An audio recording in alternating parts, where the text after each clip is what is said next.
प्यारे बच्चों, जय हिंद। बच्चों, class 8th subject science lesson 3rd synthetic fibres and plastics. बच्चों, जहाँ हमारी पेंसिल में रखता हूँ वो उसकी मीनिंग होती है। आपको ये वीडियो कम से कम दिन में 5-6 बार आपको ठीक से देखनी पड़ेगी। तो फिर आप पहले वीडियो में पढ़ें, उसके बाद में फिर जो है आप बुक से पढ़ें तो आपको समझ में आपको आएगा, ठीक है ना।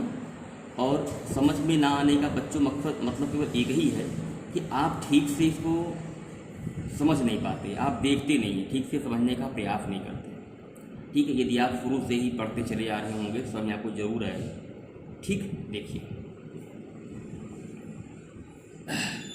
You must have visited cloth shop. अब देखिए, ये प्रेजेंट परफेक्ट टेंस है।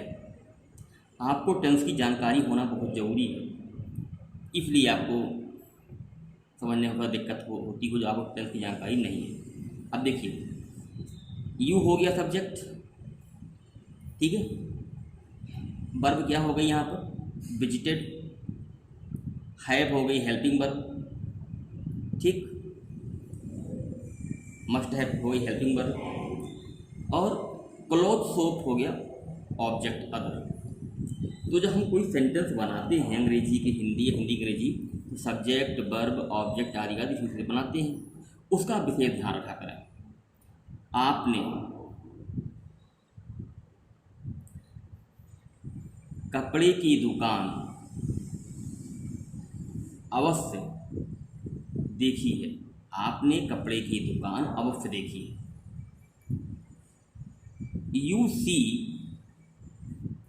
ए large variety of clothes in the shop.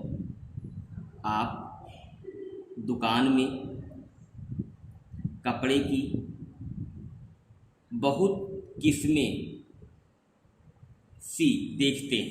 ये present definite tense. Some of them are very shiny. Some of them means उनमें से कुछ आर वेरी शाइनी, बड़े चमकीले होते हैं। शाइनी चमकीले। वेयर एज जबकि, some are dull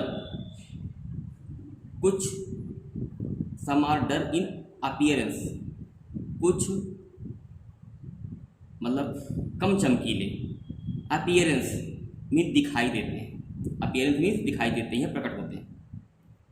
what are these clothes made up. ये कपड़े किनके बने होते हैं? एक तो चमकने वाला है, एक न चमकने वाला है, ठीक। आगे देखिए, the clothes which we see in our daily life. The cloth कपड़े जो हम अपने दैनिक जीवन में प्रयोग करते हैं। Are made up fabrics. ये सब रेशे से बने होते हैं। Fabrics means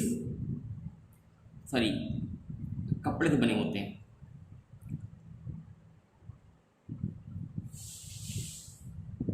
fabrics are made using fibre. कपड़े बनाने में रेशे का प्रयोग किया जाता है।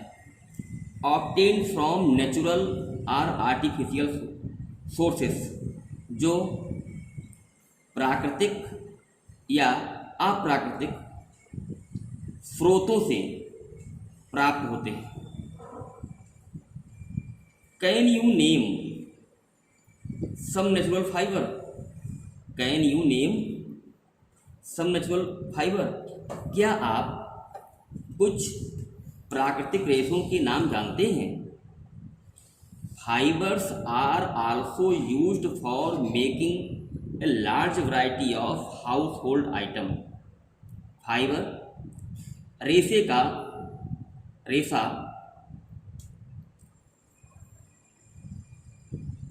लार्ज वैरायटी, बहुत सी घरेलू चीज़ों को मेकिंग बनाने में भी प्रयोग होता है।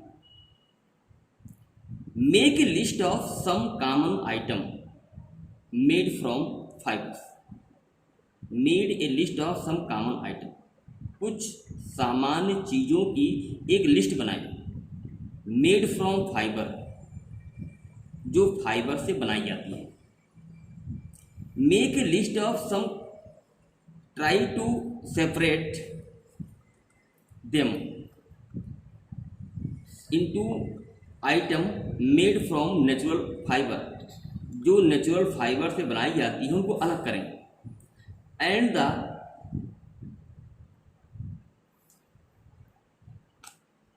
वन विच आर आर्टिफिशियल, और जो कृत्रिम रेशे से बनाई जाती हैं उन्हें अलग करें। जो प्राकृतिक रेशे से बनाई जाती हैं उन्हें अलग अलग करें, और जो कृत्रिम रेशे से बनाई जाती हैं उन्हें भी आप अलग करें। Clear?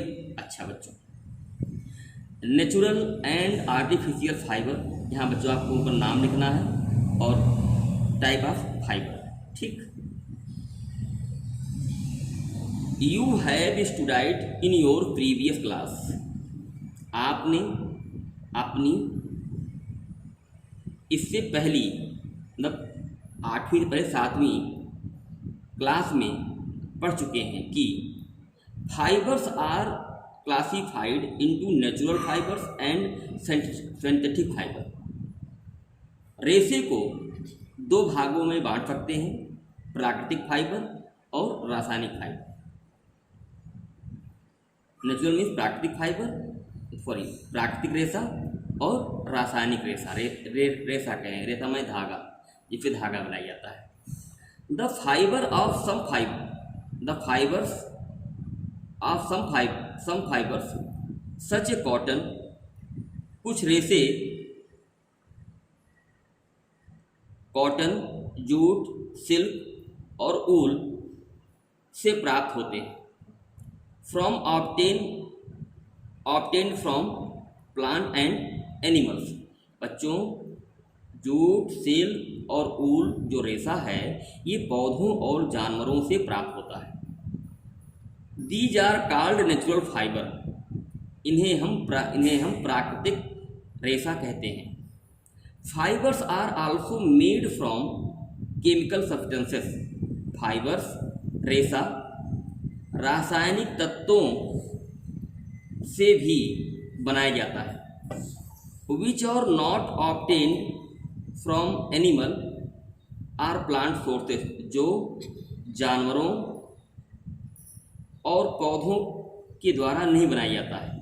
Such fibre made by human being are called artificial fibre or synthetic fibre. सच वास्तव में ये फाइबर मानव द्वारा बनाया जाता है, जिसे कृत्रिम रेशा या रासायनिक रेशा कहा जाता है। आर्टिफिशियल मीन्स कृत्रिम रेशा, सिंथेटिक फाइबर मीन्स रासायनिक रेशा कहा जाता है। ठीक बच्चों, अब आपको ये ध्यान देना होगा, यहाँ पर से शुरू हुआ, यहाँ पर पॉइंट है, ठीक है, सब्जेक्ट, वर्ब, ऑब्जेक्ट, इस तरह से आप इसको अच्छी तरीके से 2-3 बार यदि आप पढ़ेंगे तो आपको आ जाएगा। बच्चों, इसकी हिंदी बताने का मेन मकसद यही है ताकि इसमें से जो क्वेश्चन आए, लास्ट में जो क्वेश्चन आते हैं उनको आप स्वयं जान सकें। जैसे कि मान लीजिए कोई कहानी आप हिंदी में आप पढ़ते हैं तो उसका आंसर आप दे देते हैं, किंतु अंग्रेजी पढ़ करके आप उसका आंसर नहीं दे पाते हैं। क्यों नहीं दे पाते? इसका मतलब ये होता है क्योंकि आपको जो अंग्रेजी लिखी गई है उसका मतलब समझ में आपको नहीं आ रहा है। ठीक है, आपको बच्चों स्ट्रगल करना पड़ेगा, संघर्ष करना पड़ेगा बच्चों, मेहनत करनी ही पड़ेगी, तभी आप जा कर के आगे 9th में अच्छे विद्यार्थी बन पाएंगे। और अगर आप सोचते हैं कि 8वीं में ऐसे आप पास होते रहेंगे और 9th में बच्चों आप नहीं पास हो पाओगे। ठीक, इसलिए बच्चों को ठीक से आपको पढ़ना है, पहला रिवीजन भी करना है और बिल्कुल लापरवाही नहीं करना है। ठीक, जय हिंद।